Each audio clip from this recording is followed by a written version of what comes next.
비근육 침입성 방광암인 경우에는 방광을 잘 보존해서 재발하거나 진행되지 않은 병변이 생기지 않도록 하는 것이 치료의 목적이 되겠고, 만약에 근육 침입성 방광암으로 확인된다고 하면 이 자체가 생존율에 큰 영향을 미치기 때문에 생존율을 높이는 게 치료의 목적이 되겠습니다.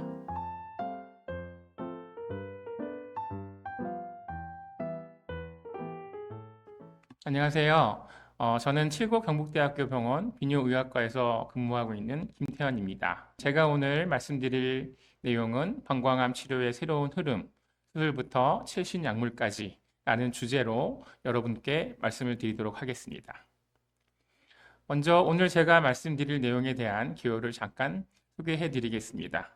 처음 방광암의 진단과 개요, 방광암을 진단하는 핵심 진단 검사, 방광암의 병기 및 분류, 비근육 침입성 방광암 치료의 표준과 그리고 최근에 새롭게 대두되고 있는 신규 치료, 방광암 중에 가장 생명을 위협하고 있는 근육 침입성 방광암의 치료에 대한 새로운 패러다임, 방광암 환자에게 중요한 방광 기능의 보존과 수술과 관련된 삶의 질 보존에 대해서 말씀드리도록 하겠습니다. 방광암 증상 중에 가장 흔한 것은 소변을 볼 때 소변이 붉게 나오는 혈뇨인데요. 그 소변 안에 혈뇨가 정말 출혈에 의한 것인지 아닌지 확인하는 소변 기반 검사, 그다음에 방광 안에 종양이 있는지를 눈으로 직접 확인하는 내시경 검사, 그다음에 종양이 있을 때 이것을 채취해서 검사하는 조직 검사, 암이라고 확인됐을 때 이 암이 방광에 국한되어 있는지 아니면 방광 근육까지 침입되어 있는지 아니면 다른 장기로 전이가 있는지 알아보는 영상학적 검사가 진행될 수 있겠습니다. 이 중에서 기본적으로 환자분이 호소하시는 증상으로 가장 흔한 혈뇨가 있을 때 이 소변 안에 적혈구, 즉 피가 있는지 없는지를 알아보는 소변 검사가 가장 기본적인 검사겠고요. 경우에 따라서 소변 안에 암세포가 있는지 알아보는 소변 세포 검사도 진행될 수 있겠습니다. 특히 비뇨기과 의사가 혈뇨를 주소로 내원한 환자가 있으면 항상 방광암이 있나 의심을 하게 되고요. 이런 경우에는 저희가 방광 안에 내시경을 넣어서 방광 안에 출혈을 유발하는 종물이 있는지 없는지 알아보는 방광경 검사를 시행하게 됩니다.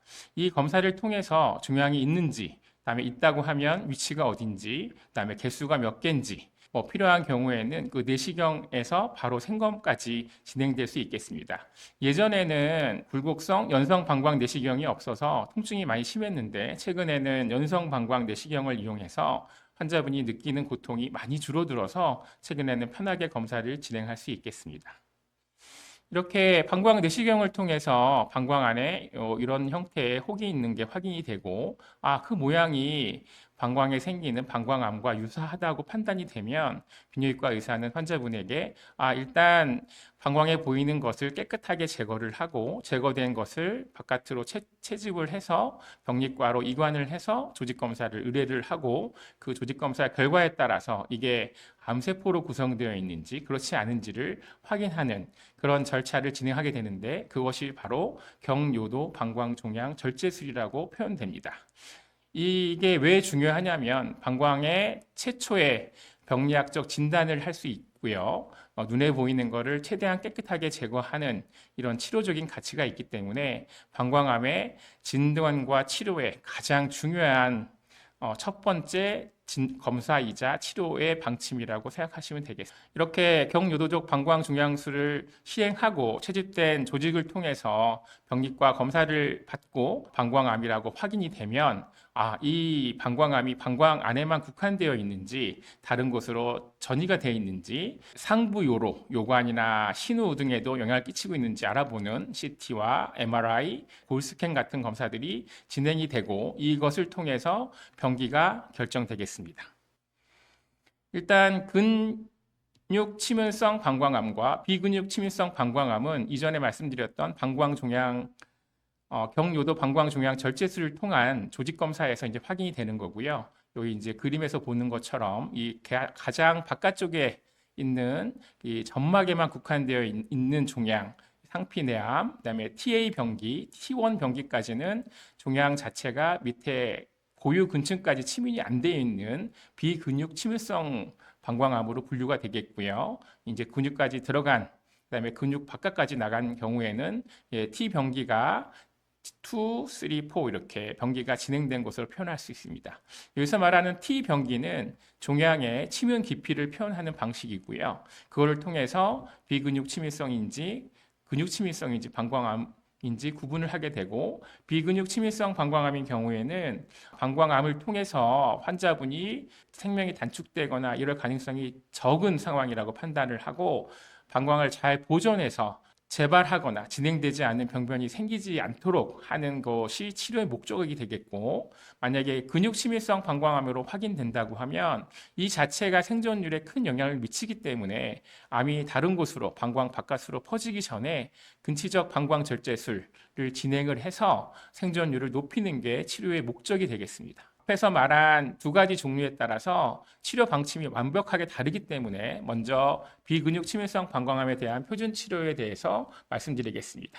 경료도 방광종양술 시행한 이후에 비근육 침입성 방광암이라고 확인되면 그 크기, 개수가 하나인지, 크기가 3cm 미만인지, 그다음에 암세포를 구성하고 있는 세포의 악성도가 높은지 낮은지에 따라서, 그리고 재발성인지에 따라서 저위험군, 중간 위험군, 고위험군으로 구분할 수 있고, 이 각각의 군에 따라서 방광을 보존하면서 재발을 억제하고 진행을 막는 치료를 어떻게 해야 되는지 정해져 있습니다. 이렇게 비근육 침입성 방광암 중에 중간 위험군과 고위험군은 아무런 치료를 하지 않은 경우에는 방광 안에 재발할 확률이 많고, 재발도 같은 위험도의 같은 깊이의 암으로 재발할 수도 있지만 근육 침입성 방광암으로 진행하는 경우도 있기 때문에, 이런 것을 막고자 한다고 하면 어떤 특별한 치료를 해야 되는데, 지금까지 알려진 치료 중에서 비근육 침입성 방광암의 재발과 진행을 억제하는 데 가장 효과적인 방법으로 알려진 것은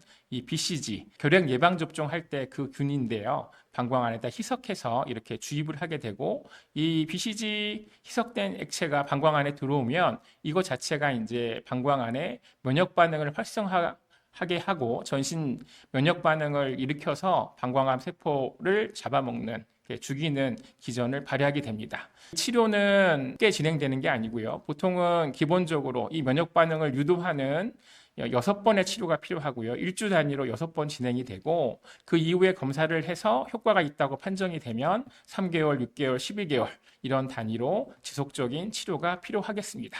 만약에 이런 BCG 치료를 힘들게 3년까지 그 치료가 필요하다고 말씀드렸는데, 그렇게 힘들게 치료를 했는데 중간에 6개월이나 12개월 이내에 상피내암이라든지 고등급의 방광암이 재발되거나 진행되는 경우에는 이 BCG에 대한 반응이 없다고 평가를 할 수가 있고요. 그러면 이분은 근육 침입성 방광암에 준해서 치료하는 게 치료의 원칙이 되겠습니다. 그래서 이렇게 BCG 불응성 환자분에 대한 1차 치료 권고사항은 근치적 방광 절제술을 통해서 생명을 보존하는 쪽으로 치료를 가는 게 표준 치료고요. 하지만 이 근치적 방광 절제술이 환자분한테 생활의 질과 수술과 관련된 합병증이 큰 수술이기 때문에 두려워합니다. 진행이 안 된 경우는 다른 치료를 저희가 해야 되는데, 이 치료는 보통 쉽지 않게 진행되기 때문에 좀 주의 깊게 봐야 되겠습니다. 그래서 이런 BCG 불응성 비근육 침입성 방광암에 대한 새로운 치료 옵션들이 많이 소개가 되고 있고요. 이를 통해서 방광을 보존하면서 재발과 진행을 억제하는 효과를 얻고 있습니다. FDA 승인과 관련된 순서대로 좀 보시면 면역 관문 억제제라고 되어 있는 약제입니다. 보통 면역 항암제라고 표현하고요. BCG 불응성 고위험군 비근육 침입성 방광암에 대해서 주사로 이제 이런 약물을 넣었을 때 효과가 있는 것으로 되어 있고요. 차례대로 뒤에서 소개해 드리도록 하겠습니다. 먼저 좀 전에 말씀드렸던 키트루다고요. BCG 불응성 고위험군 비근육 침입성 방광암 환자에 대해서 방광 보존을 위해서 진행되는 거고요.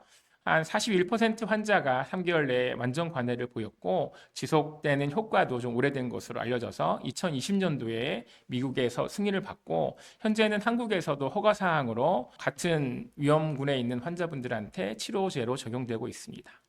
다음은 아스트라라디린이라는 약제고요. 이것은 이제 비복제 아데노바이러스 벡터를 이용해서 방광벽 세포가 인터페론 알파 2B를 직접 생성하도록 유도하는 약제입니다. 바이러스를 이용한 약제이기 때문에 이게 사용하는데, 그다음에 치료하는데 많은 주의가 필요해서 실질적인 임상에서 처치하는데 좀 약간의 곤란사항이 있겠습니다. 그렇지만 이렇게 투여 방법이 뭐 매주 간격으로 주는 게 아니라 3개월 간격으로 긴 텀으로 이렇게 투여가 되기 때문에, 그러니까 치료를 받는 환자분 입장에서는 병원을 덜 방문해도 된다는 이점이 있고, 이렇게 3개월 시점에서 완전 관해율도 51%로 높게 보고되고 있습니다. 다음은 우리 체내의 NK 세포와 T 세포를 강력하게 활성화시키는 IL-15 수용체에 작용하는 작용제로서 BCG와 함께 써서 방광암의 재발과 진행을 억제하는 IL-15 슈퍼 아고니스트 복합체로 알려진 약제를 사용할 수 있고요. 효과는 30% 완전 관해율이 62%에 이를 정도로 좋은 효과를 보이고 있어서 2024년 4월 달에 이렇게 FDA 승인을 받았고 조만간 사용할 것으로 기대하고 있습니다. 마지막으로 소개시켜드릴 약은 가장 늦게 FDA 승인을 받았던 약제고요. 여기 이제 방광 안에 기구가 하나 보이실 텐데 이 기구 안에 젬스타빈이라는 세포독성 항암제가 들어있고요. 이 기구 안에서 그 항암제가 지속적으로 유리되어서 방광 안에 있는 암세포를 죽이는 그런 역할을 하는 작용으로 이제 BCG 불응성 고위험군 비근육 침해성 방광암의 치료에 이용되었고요. 3개월 완전 관해율이 82%에 이를 정도로 아주 좋은 효과를 보고하였습니다. 저도 이 연구에 참여해서 이걸 직접 사용해 봤는데 이렇게 기구가 들어가 있어도 환자분이 방광 자극 증상을 그렇게 크게 호소하지는 않더라고요. 아직 우리나라에서는 실질적으로 사용할 수는 없지만 곧 사용할 수 있게 되기를 기대하겠습니다. 암세포가 방광의 고유 근층까지 침윤한 근육침해성 방광암에 대한 표준 치료에 대해서 말씀드리겠습니다. 경료도 방광 종양 절제술을 통해서 근육 침인이 확인되었고 CT나 MRI를 통해서 임상적 병기가 3기, 4기로 확인되는 분들은 이 진단과 동시에 생명을 보존할 수 있는 방법을 모색해야 되는 게 이 치료의 과정이라고 보면 되겠습니다. 방광을 다 떼어내는 근치적 방광 절제술이 표준 치료고요. 물론 수술을 할 때 골반에 있는 임파선도 같이 절제하는 게 생명 증가를 향상시키는 데 도움이 되겠습니다.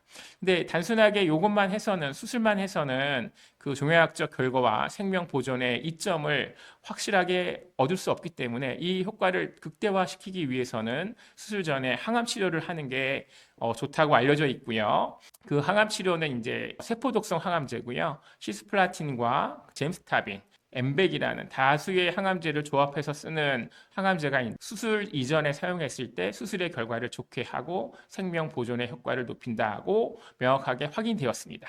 근데 이제 그 세포독성 항암제를 사용하는 게 환자의 신기능 상태, 그다음에 심장 기능 상태, 전신적인 상태, 그다음에 뭐 잘 걸을 수 있는지 아니면 누워만 계신지 이런 이제 항암제에 대한 잘 견딜 수 있는 정도를 평가해서 사용해야 되는데 모든 분들이 이 시스플라틴을 사용할 수 있는 것은 아니거든요. 사용할 수 없게 되면 표준 치료를 못하게 되는 많은 환자분이 계십니다.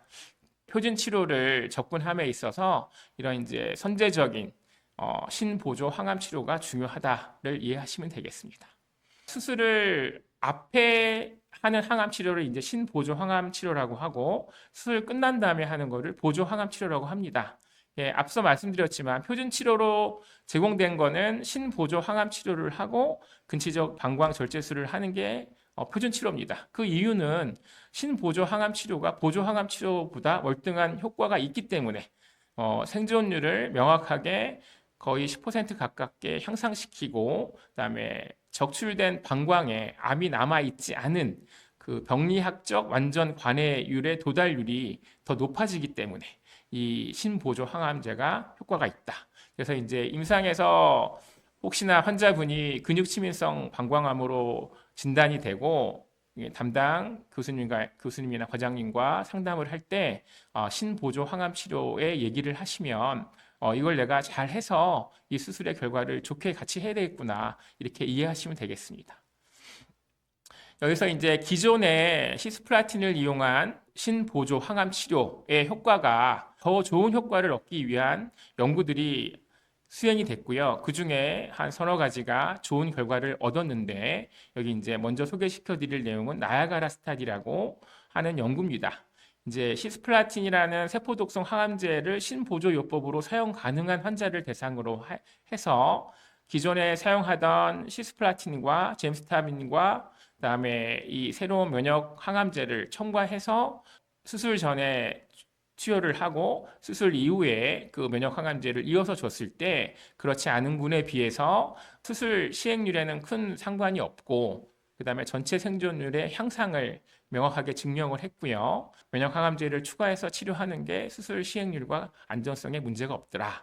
이렇게 지금 확인이 되었습니다. 작년에 드디어 시스플라틴을 사용할 수 있는 근육치밀성 방광암 환자분에 대해서 근치적 방광 절제술의 앞단에 그리고 뒷단에 이 더발루맙이라는 이 새로운 면역 항암제를 첨가하는 게 환자분의 생존과 그다음에 삶의 질을 보존하는 데 큰 도움을 줬다. 이렇게 보고를 했고요.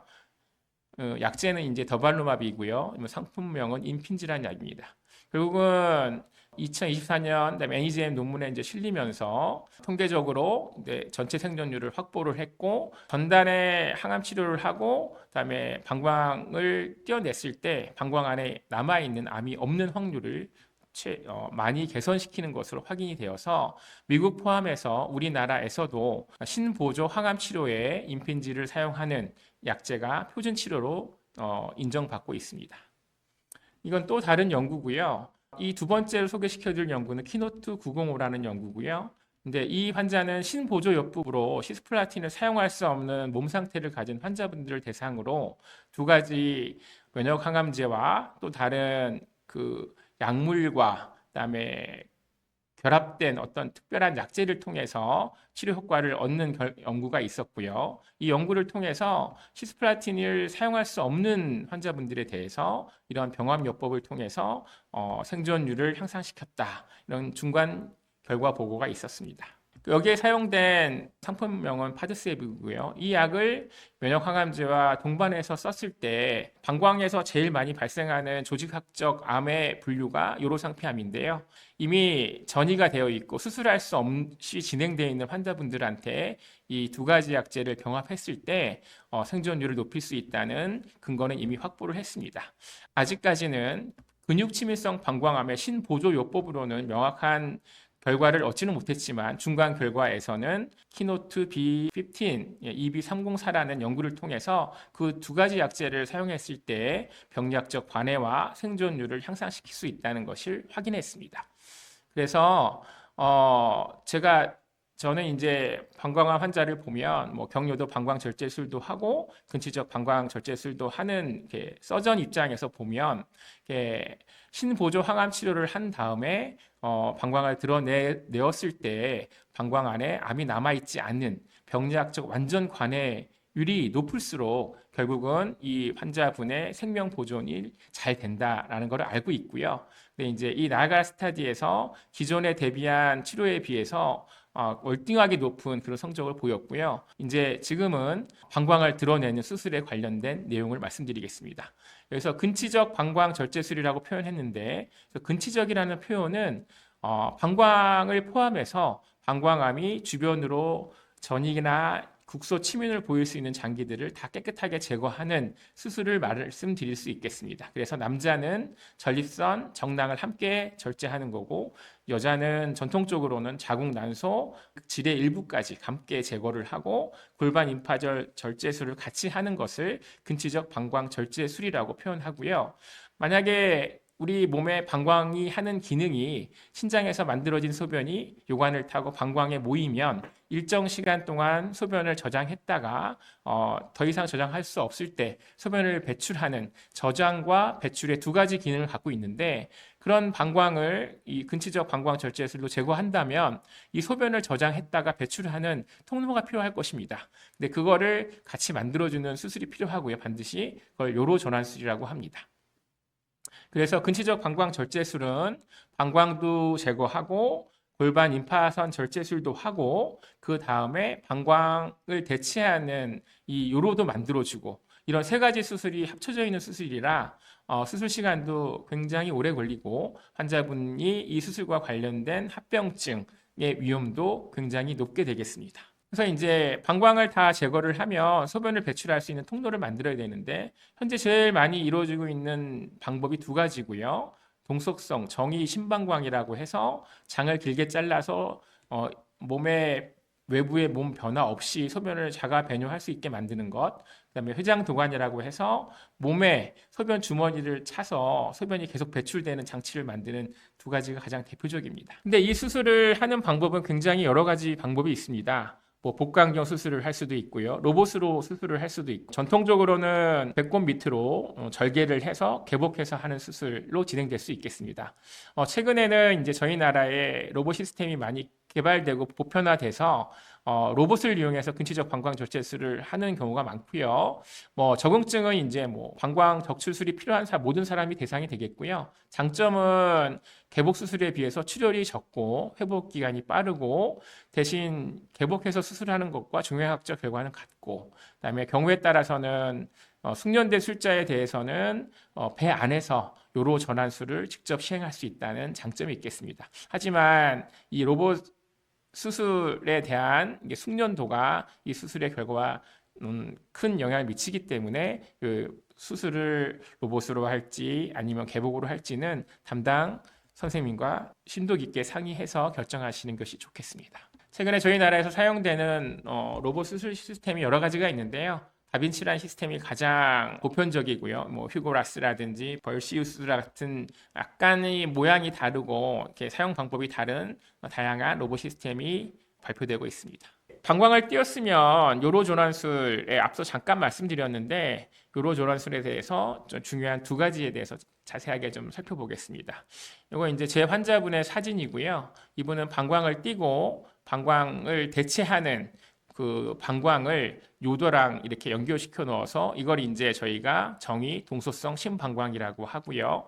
배 바깥에 요로 장치를 달지 않고 스스로 소변을 볼 수 있게 하는 수술을 말합니다. 한 40에서 60cm 정도의 회장을 잘라서 그것으로 이제 방광 모양을 만들고 요관을 이어붙이고 밑에 부분은 나머지 요도 부분과 이어서 소변이 모였다가 이렇게 배출될 수 있도록 그런 모양을 만들어 주는 거고요.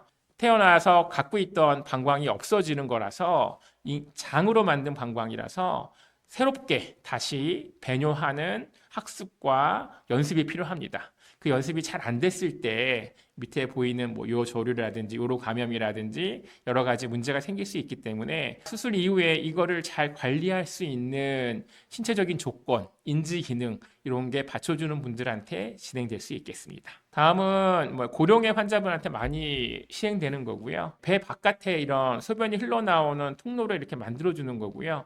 요 바깥쪽으로 소변 주머니를 이제 부착을 해서 소변을 계속 받아내는 거라서 지속적으로 이쪽으로 소변이 나와서 환자분 본인이 인위적으로 소변이 안 나오게 하거나 이렇게 할 수는 없습니다. 장점은 특별한 관리가 뭐 필요 없고 여기 붙이는 소변 주머니 잘 관리하는 것 정도 하시면 되고요. 고령이거나 짧은 수술 시간이 필요하거나 이런 분들한테 주로 사용되고 있습니다. 근치적 방광 절제술을 시행한 다음에 어떤 환자인 경우에는 그 수술만으로는 환자분의 생명 보존과 삶의 질 개선이 좀 부족할 수 있다고 판단되는 그런 분들이 계실 수밖에 없거든요.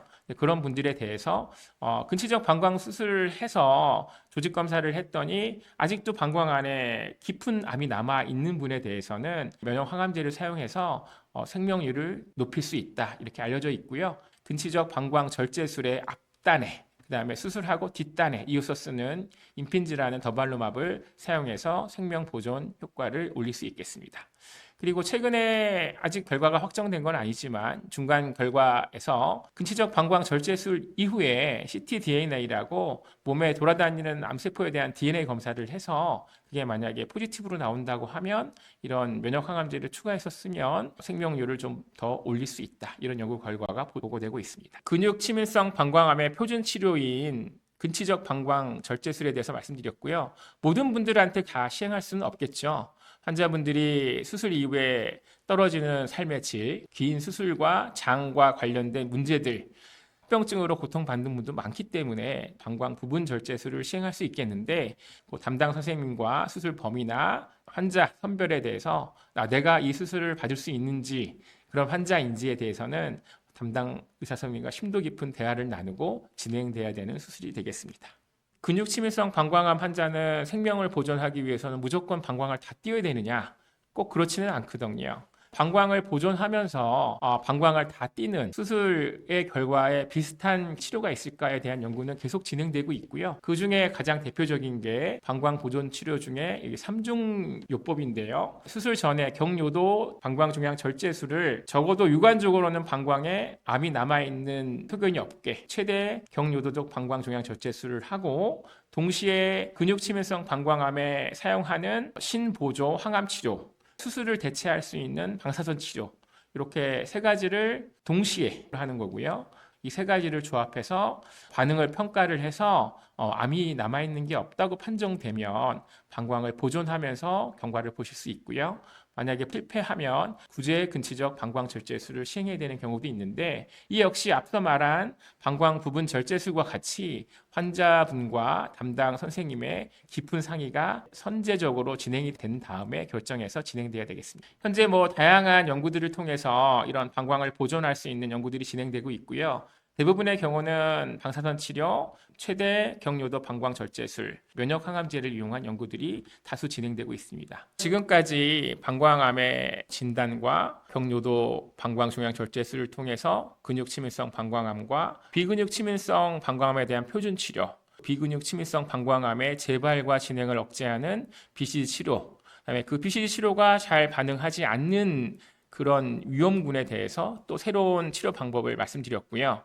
또 근육치밀성 방광암에 대해서는 기존에 나와 있던 신보조 항암요법의 효과를 상회하는 새로운 표준 치료에 대해서도 말씀드렸고, 향후에 전통적으로 사용하는 세포독성 항암제를 사용할 수 없는 환자들에 대해서도 항체, 약물, 결합체, 면역 항암제의 조합을 통해서 신보조 치료를 시행할 수 있고, 그를 통해서 생명률을 향상시킬 수 있다. 여기까지 제가 말씀드렸습니다. 근치적 방광 절제술과 여러 전환술의 특장점에 대해서 간략히 설명드렸고요. 향후에 여러 가지 치료의 옵션들이 환자분들한테 제공될 것이고요.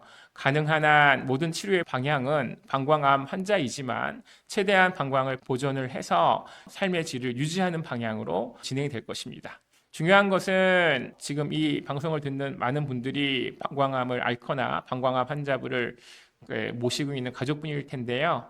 담당 선생님과 항상 면밀하게 상담하시고 깊은 논의를 하셔서 내 상황에 가장 최선의 치료는 무엇인가에 대해서 상의 잘 하시고 좋은 결과를 얻어서 삶의 질을 보존하면서 방광암으로부터 문제없게 생명을 보존했으면 좋겠습니다. 제 강의 들어주셔서 감사합니다.